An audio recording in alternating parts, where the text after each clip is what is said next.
అందరికీ నమస్కారం. గురుతత్వం ప్రేక్షకులకు విజ్ఞప్తి. జీ తెలుగు ఓంకారం వీడియోస్ మరియు గురుతత్వం ఛానల్ వీడియోస్తో ఫేక్ యూట్యూబ్ ఛానల్స్ మరియు ఐడీలు క్రియేట్ చేసి మిమ్మల్ని గురూజీ పేరు చెప్పి మోసం చేస్తున్నారు. గురూజీ ఎప్పుడూ ఫోన్ కాల్స్లో జాతకం చెప్పరు. గురూజీని నేరుగా కలవాలి అనుకుంటే బెంగళూరులో ఉన్న ఆయన కార్యాలయానికి వెళ్ళగలరు.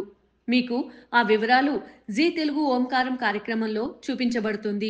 అదేవిధంగా గురుతత్వం వీడియోస్లో బెంగళూరు ఆఫీస్ ఫోన్ నెంబర్లు ఇవ్వడం జరుగుతుంది. ఇటువంటి మోసాలు జరిగినప్పుడు గురూజీకి కానీ గురుతత్వం ఛానల్కి కానీ జీ తెలుగు కార్యక్రమానికి కానీ ఎలాంటి సంబంధం లేదు అని గుర్తించగలరు. కృష్ణాయ వాసుదేవాయ హరియే పరమాత్మనే సర్వక్లేశనాశాయ గోవిందాయ నమో నమః. వీక్షక బాంధవులందరికీ శ్రీకృష్ణ జన్మాష్టమి గోకులాష్టమి శుభాకాంక్షలు. ఈరోజు విశేషమైన రోజు. ద్వాపర యుగంలో శ్రీకృష్ణుల వారు జన్మించిన రోజు ఈ రోజు అత్యంత విశేషమైన రోజుగా మనం తీసుకోవాలి. ఎందుకు అంటే ప్రతి ఇంట్లో కృష్ణలీలలు మనము చిన్నారుల రూపంగా ప్రతి ఇంట్లో చూస్తూనే ఉంటాం. ప్రతి ఒక్క మనిషి కూడా ఆ కృష్ణలీలని ఎక్కడో ఒక చోటు అనుసంధానం చేసుకుంటూ ఉంటారు. ప్రతి ఒక్క మనసుల్లో ప్రేమ, ఆప్యాయత, ధైర్యము, విజయము, ఆత్మస్థైర్యానికి ప్రతీకమే సాక్షాత్ శ్రీకృష్ణుల వారు. ఈరోజు కృష్ణాష్టమి అనగానే చాలా విశేషంగా ఆచరించే వ్రతము, పూజ. పూర్వంలో కృష్ణాష్టమి అంటే కేవలం గొప్పవాళ్ళు, శ్రీమంతులు, రాజులు, మహారాజులు మాత్రం ఆచరించేవారు. తదుపరి శ్రీకృష్ణ జన్మాష్టమిని విశేషంగా వస్తూ ప్రజల్లో రావాలని, ప్రజలందరూ ఆచరించాలని రాజ మహారాజులు ఒక పర్వదినంగా కృష్ణాష్టమిని ఆచరించి అందులో ప్రజలందరూ కూడా పాల్గొని విధవిధానమైన దాన ధర్మాలని విధవిధానంగా దానాలని స్వీకరించి మరియు విశేషమైన ఆహార పద్ధతుల్ని స్వీకరిస్తూ ఆ కృష్ణుడికి అందరు కూడా దాసత్వం వహించేవారు. అంటే ఇది ద్వాపర యుగం నుంచినే ప్రారంభమైంది కృష్ణ జన్మాష్టమి. శ్రీకృష్ణుల వారు ఎప్పుడైతే జన్మించారో జన్మించిన తర్వాత ప్రతి సంవత్సరం కూడా శ్రీకృష్ణ జన్మాష్టమి ఆచరిస్తూనే వచ్చారు. ఈ శ్రీకృష్ణ జన్మాష్టమిని ముందుగా ఎవరు ఆచరించారు అంటే శ్రీకృష్ణ జన్మాష్టమిని ముందుగా ఆచరించింది యశోదాదేవి. తర్వాత రెండో సంవత్సరంలో అదే యశోదాదేవి నందల వారు వాళ్ళిద్దరూ కలిసి ఆ ఒక బృందావనంలో ఉన్న ఈ రాధాదేవి ఇంటికి వస్తారు. అప్పుడు రాధా కూడా చిన్న పాప, ఆవిడికి దృష్టి లోపం ఉంటుంది. కృష్ణుడు అడుగుపెట్టి కృష్ణుడు పాదస్పర్శ జరగంగానే అక్కడ ఇద్దరు చిన్నారులు అలా చెయ్యి కలవంగానే ఆ దృష్టి కనబడుతుంది. అంటే అంత గొప్ప శక్తి ఆ ఒక కృష్ణుల్లో అప్పుడే వాళ్ళు అనుభూతి చెందారు. ఇక్కడ మనమందరూ కూడా బాగా గుర్తించాల్సినది మథుర అనే ఒక రాజ్యం. ఆ రాజ్యంలో బృందావనం వేరు, గోకుల వేరు. గోకుల అంటే గోవులు నడుస్తున్న దారి. గోవులంతా కలిసి ఆ ఒక యమునా తీరంలో వెళ్ళి నీరుని సేవించేది, గోవులంతా అక్కడ ఉండేవి. అదే గోకుల. అక్కడ శ్రీకృష్ణుల వారు మరియు యశోద మరియు నందన వారు ఒక కుటుంబం ఉండేది. ఎవరి నుంచి అంటే శ్రీకృష్ణుని రక్షించడానికి మరియు ఆ ఒక నందన కులాన్ని రక్షించబడడానికే విశేషంగా గోకుల అనేది ఏర్పాటు చేసుకుని అక్కడ గోవుల కాపరిగా గోవుల్ని పెంచుకుంటూ ఆ నందగోకులంగా అది మారింది. నందగోకుల, నందకుల అలా మారింది. పేరు ప్రఖ్యాతులు వచ్చినాయి. కానీ అక్కడి నుంచి దాదాపు 15 కిలోమీటర్లలో బృందావనం అనేది ఉంటుంది. అక్కడ ఎవరు ఉంటారు అంటే రాధాదేవి పుట్టినది అక్కడే.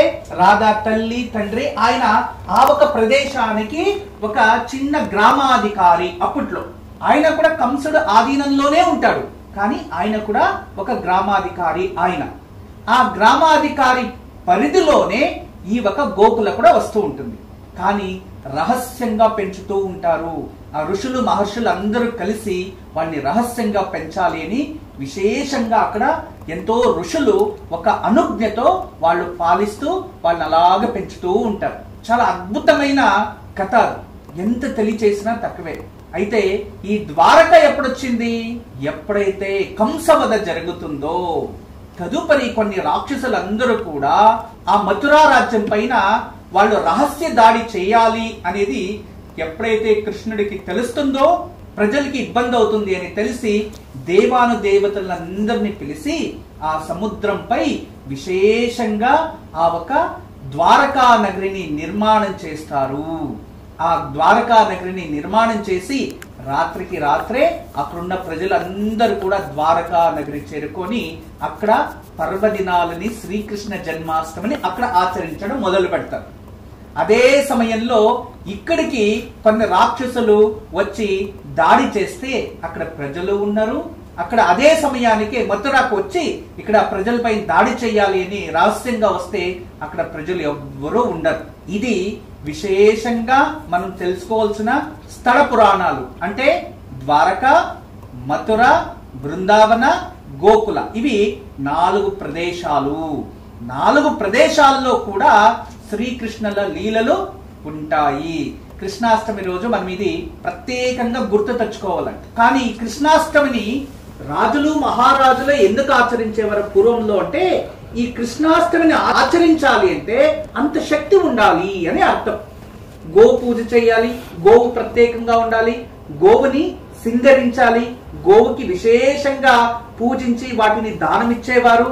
అంతేకాదు కృష్ణాష్టమి రోజు వెన్నని నైవేద్యం పెట్టేవారు, కృష్ణుడికి నానా విధమైన అలంకరణ ఆభరణాలతో పూజించేవారు, మరియు దాన ధర్మాలు చేసేవారు. అదే విధానంగా వ్రత రూపంగా ఆచరించినప్పుడు కూడా కృష్ణుడి రూపంగా బింబాలని, చిత్రాలని రచించి అక్కడ కృష్ణుడు సమేతంగా బలరాముని రచించేవారు, రాధాదేవిని రచించేవారు, మరియు నందల వారిని రచించేవారు, వసుదేవుల్ని రచించేవారు. ఇలా కుటుంబ సభ్యులంతా రచించి మరొక వైపు గోపికాశ్రీల్ని పెట్టి అక్కడ చిన్నగా బాలకృష్ణుని నిర్మాణం చేసి ఆ మధ్యలో పూజించి ఎంతో విజృంభణంగా ఆచరించి అక్కడ నైవేద్యం చేసిన ఎన్నో రకాల పదార్థాలని ప్రజలకి ఇచ్చేవారు. ఆ ప్రజలు ఎప్పుడు అటువంటి ఆహారం, మృష్టాన్న భోజనమే ఉండేవారు కాదు. అంటే ఎప్పుడు కూడా అటువంటి ఆహారం పదార్థాలను కానీ మృష్టాన్న భోజనం కానీ ఎప్పుడు వాళ్ళు సేవించే ఉండరు. అటువంటివి వాళ్ళు పంచేవారు రాజు మహారాజులు. అందుకే ఇది అత్యంత శ్రీమంతయుక్తమైన ఒక వ్రతంగా దీన్ని పిలువబడుతుంది. పూర్వంలో అందుకే గొప్ప గొప్ప వాళ్ళు రాజులు మహారాజులే ఆచరించేవారు. కానీ కలియుగం ప్రారంభమైన తర్వాత నిదానంగా ప్రతి ఒక్కరు కూడా శ్రీకృష్ణుని లీల, భగవద్గీత సారము ఇవన్నీ తెలుసుకొని దాన్ని ప్రచారం చేస్తూ విధ విధాలుగా ఋషుల నుంచి మహర్షుల నుంచి పురోహితుల నుంచి సాధు సత్పురుషులకు తెలిసి ఈ వ్రతాలని ఊరోళ్ళంతా కలిసి ఆచరించేవారు. అందుకే ప్రతి ఊరికి కూడా ప్రతి ఒక్క గ్రామంలో కూడా వేణుగోపాల స్వామిని ఆ పూర్వంలోనే రచించేవారు. అత్యంత పురాతనమైన ప్రసిద్ధి చెందిన ఏదైనా దేవాలయాలు ఉన్నాయి అంటే అది కృష్ణ దేవాలయాలు మాత్రమే. గుర్తుంచుకోండి, అత్యంత పురాతనమైన దేవాలయం అంటే విష్ణుకి సంబంధించిన పురాతనమైన దేవాలయాలు గ్రామంలో ఉండేవి అంటే అది కేవలం శ్రీకృష్ణుల వారిదే ఉంటుంది. తదుపరి శివుణ్ణి స్థాపించిండొచ్చు, గంగమ్మ, ఎల్లమ్మ, ముత్యాలమ్మ ఇవందరూ గ్రామ దేవతలు తదుపరి వేళ్ళ దేవతల్లో స్థాపించుకున్నారు. అది వాళ్ళ సంప్రదాయానికి తగినట్టుగా గురువులు సూచించినట్టుగా అవన్నీ వచ్చాయి. కానీ గోవులు ఎక్కడెక్కడ ఉంటాయో ఆ గోవులు ఖచ్చితంగా శ్రీకృష్ణుడు ఉన్న దేవాలయం ఉండాలి. సంవత్సరానికి ఒక్కసారి మకర సంక్రాంతి రోజు గోవులంతా తీసుకెళ్లి ఆ దేవాలయం దగ్గర దేవాలయాన్ని ప్రదక్షిణ చేసుకొని ఊరు పండగ అని ఆచరించేవారు. అలా శ్రీకృష్ణ జన్మాష్టమిని కూడా ఆచరించేవారు. ఇలా ఎన్నో వ్రతాలు వచ్చేవి. అందుకే ప్రతి గ్రామంలో కూడా అత్యంత పురాతనమైన దేవాలయం ఏదైనా ఉంది అంటే చూడండి, అక్కడ వేణుగోపాల స్వామి ఉంటుంది. ఇది ఖచ్చితంగా ఉంటాయి. మీరు బాగా గమనించండి, వేణుగోపాల స్వామి ఇక్కడ ఉంది అంటే ఎన్ని సంవత్సరాల పూర్వం అని చూస్తే, దానికి హిస్టారికల్ చూస్తే ఆ ప్రాంతమే సృష్టి కాకముందే పెట్టింటారు గ్రామస్తులు. అంటే అత్యంత పురాతనమైన దేవస్థానం అయి ఉంటేనే అది వేణుగోపాల స్వామి దేవాలయం అయి ఉంటుంది. కానీ ఇప్పుడు చాలా మంది కృష్ణుడి దేవాలయాలు కడుతున్నారు.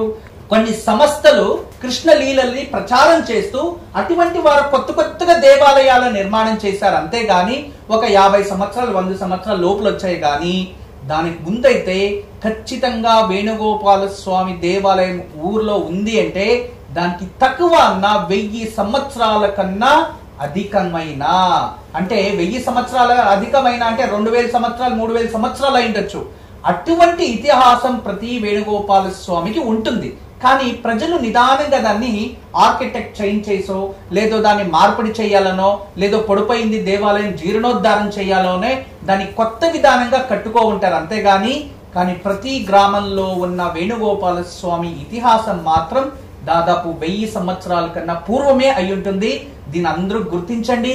మన విలేజ్ల్లో, మన ఊర్లో ఎక్కడైనా వేణుగోపాల స్వామి దేవాలయం ఉంటే ఆ ఒక వేణుగోపాల స్వామి అత్యంత పురాతనమైన ఒక దేవాలయం కాబట్టి ఖచ్చితంగా అక్కడ దివ్య శక్తులు ప్రకృతి నుంచి ఆవాహన అయ్యే పాజిటివ్ ఎనర్జీ అధికంగా ఉంటుంది. కాబట్టి అప్పుడప్పుడు వెళ్ళి నమస్కారం చేసుకుని వస్తూ ఉండండి.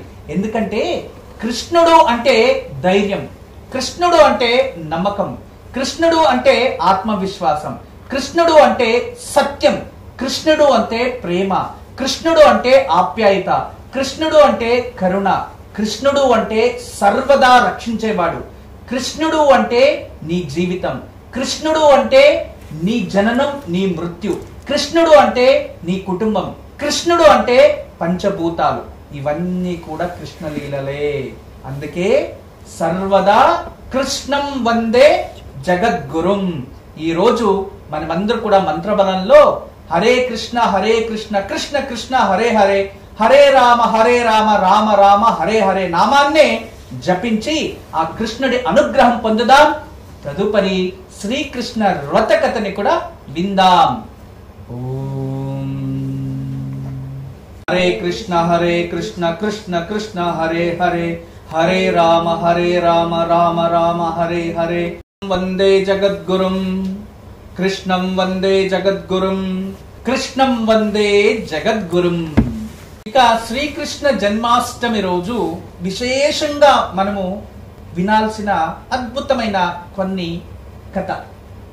అంటే ఈ కథని వింటేనే సాక్షాత్ శ్రీకృష్ణుల వారి వ్రతాన్ని ఆచరించిన పుణ్యఫలము అని. ఇది పూర్వంలో శ్రీకృష్ణుడు జన్మించినప్పుడే అక్కడ కొన్ని ఋషులు మహర్షులు అందరూ కూడా జన్మాష్టమికి శ్రీకృష్ణుల మహర్షులు అందరూ కూడా దూర్వాసమునులు, అత్రి మహామునులు వీళ్ళందరూ కూడా ఆ ఒక జన్మాష్టమికి వస్తారు. వచ్చినప్పుడు శ్రీకృష్ణ జన్మ రహస్యాన్ని ఈ ఒక ఎవరైతే అష్టమి రోజు వింటారో ఆ వాసుదేవుణ్ణి పూజించిన పుణ్యఫలం మీకు ప్రాప్తిస్తుంది అని ఆ ఋషులు ఆ రోజు మనకందరికీ వరాన్ని ఇచ్చి దానికి కృష్ణుడు కూడా తథాస్తు అన్నాడంట. అదే ఈ వ్రత కథ. పూర్వంలో కంసుడు మహారాజు, గొప్ప శక్తివంతుడు, అత్యంత దయామయి పుణ్యాత్ముడు కూడా. అప్పటి వరకు తల్లిదండ్రుల్లో అపరిమితమైన ప్రేమ, ఎన్నో లోకాలని గెలుచుకున్నాడు. అప్పటికే ఎన్నో లోకాలు, రాక్షస లోకం, అధో లోకం, ఇవన్నీ లోకాలని కూడా గెలుచుకొని వచ్చినవాడు. అంటే పాతాళ లోకాల్లో కూడా వెళ్ళి యుద్ధం చేసి అపరిమితమైన పరాక్రమి మరియు భగవంతుడి ఆశీర్వాదం బ్రహ్మ పరాన్ని కూడా పొందాడు. అటువంటి శక్తియుతమైన కంసుడు. ఆయనకి చెల్లెలు ఉంటుంది. ఆ చెల్లెల పేరే దేవకి. ఆ దేవకి అంటే చాలా అపరిమితమైన ప్రేమ ఆయన. అంత ప్రేమ, అంత గారాభం. ఎక్కడైనా యుద్ధానికి వెళ్ళాలి అంటే చెల్లెలు ముఖం చూసుకునే వెళ్ళేవాడు, అతనికి విజయం ప్రాప్తించేది. అంత ప్రేమ ఉండే దేవకికి ఒకరోజు అనుకోకుండా వసుదేవుడి పైన ఆమె వివాహం చేసుకోవాలనే పరిస్థితులు ఏర్పడతాయి. వసుదేవుడికి చాలా పత్నులు ఉంటారు ఆల్రెడీ, అందులో రోహిణి కూడా ప్రధానమైనది. అప్పుడు ఈ కంసుడు, ఎందుకమ్మా నీకు ఆయన అంటే, లేదు అన్నయ్య నేను ఆయనని వివాహం చేసుకోవాలి అనుకుంటున్నాను అంటే, సరి చేసుకోమ్మా అని చెప్పి వాళ్ళు ఒక లవ్ మ్యారేజ్ లాగా అప్పుడే ఇష్టపడుతుంది. వసుదేవునికి వివాహం చాలా అద్భుతంగా ఆ మథురా నగరియే వినాడకుండా ఉండేంత గొప్పగా ఆ వివాహం జరుగుతుంది.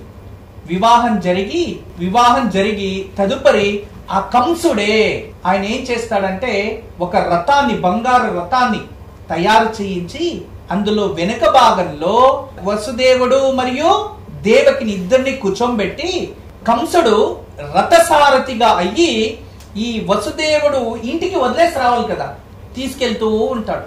దారిలో కంస ఒక్క క్షణం ఆగు అనగానే ఆకాశవాణి వస్తుంది. ఎందుకంటే ఆయన ఒక సిద్ధి, చాలా దేవతలని, అంతేకాకుండా చాలా శక్తులని, మాయావి శక్తులని ఇవన్నీ పొంది ఉంటాడు. ఆయనకి ఏదైనా చెడు జరిగేటట్లయితే ముందుగా వార్త తెలియాలి అనేలా కర్ణ యక్షిణి సిద్ధిని కూడా ఆయన పొందింటాడు. అటువంటి ఆయన ఆ దారిలో వెళ్తుంటే ఆకాశవాణి, ఆకాశంలో నుంచి ఒక దైవవాణి వస్తుంది. కంస, ఎక్కడి నువ్వు తీసుకెళ్తున్నావు? ఇంత ప్రేమగా ఇంత ఆలాపనతో వసుదేవుణ్ణి మరియు దేవకిని వాళ్ళ కడుపులో జన్మించే అష్టమ పుత్రుడి నుంచి నీ మరణము, ఇదే దైవ రహస్యమని ఆకాశవాణి చెప్పేస్తుంది.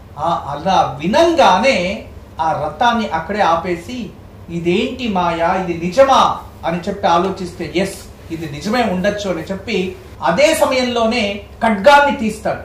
అప్పటి వరకు అపరిమితమైన ప్రేమ ఉంటే ఆ వసుదేవుడు ఉంటే కదా ఈవిడికి సంతానం ప్రాప్తించేది అని వసుదేవుడిని చంపడానికి వెళ్తే ఆ చెల్లికి అప్పుడే వివాహం అయింది.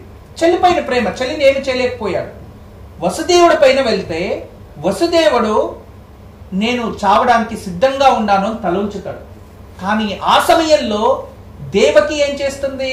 అన్నయ్య, నాకు ఆ రోజు వరాన్ని ఇచ్చావు, ఆ వరం ఇప్పుడు అడుగుతున్నా, నా భర్తని వదిలేయని. కానుకలు ఇచ్చింటాడు, వరాలు కొన్ని వదిలేస్తే సరే నీ భర్తను వదిలేస్తున్నా, నిన్నే చంపుతాహా అని కూర్చుంటాడు.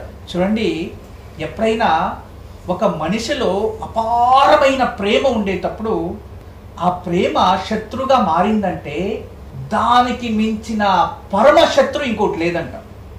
గుర్తుంచుకోండి, ఎప్పుడే కానీ ఎంత ప్రేమ ఉంటుందో ఆ ప్రేమ శత్రుగా మారిందంటే దాని 1000 రెట్ల పరమాణు బాంబులాగా తయారైపోతుంది. 1:100, 100:10,000 అలా అయిపోతుంది. అలాంటి పరిస్థితి ఏర్పడుతుంది. దానికి ఇదే ఉదాహరణ మన కథలో.